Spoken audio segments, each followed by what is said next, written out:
Why do we sometimes, and why do other people often think more of themselves than they ought to think?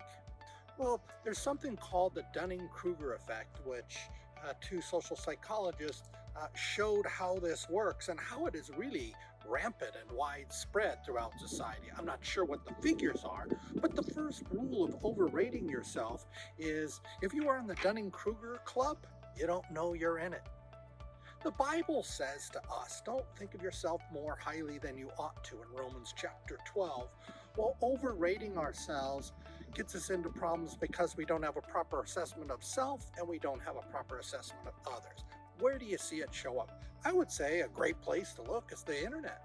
If an event happens all of a sudden and you have so many people giving their opinion on the way things ought to be that really don't have that expertise, that's the Dunning-Kruger effect. You see it in sports, when you've got issues on the field and people say, well, the coach should have done this or should have done that, as if they know more than someone who lives it and is in it. Uh, and their minds are wrapped around it.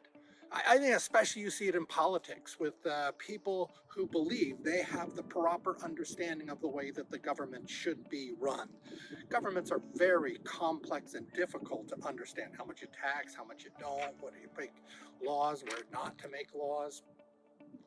Well, why is this? I would say that when we have this, we got the answers, we know it, we have the expertise. It's the issue of a need to prove ourselves, to show how smart we are and that we're really worthwhile people.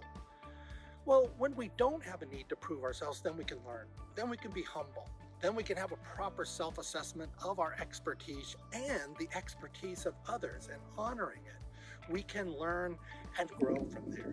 How does God do this for us, give us this need of being proved? It's in Jesus Christ, who died for us, who forgives us, who gives us righteousness that we don't have to earn. It's all there.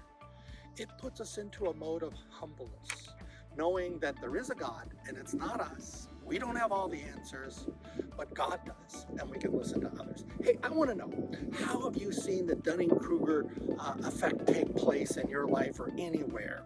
I also would like to say to you, hey, if this For the Curious has been helpful for you, please subscribe, like, follow. We'll send you a couple of these a week.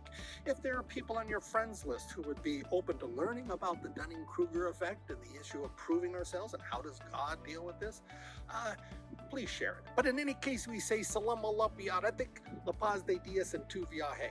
Hey, God's peace be with you on your journey.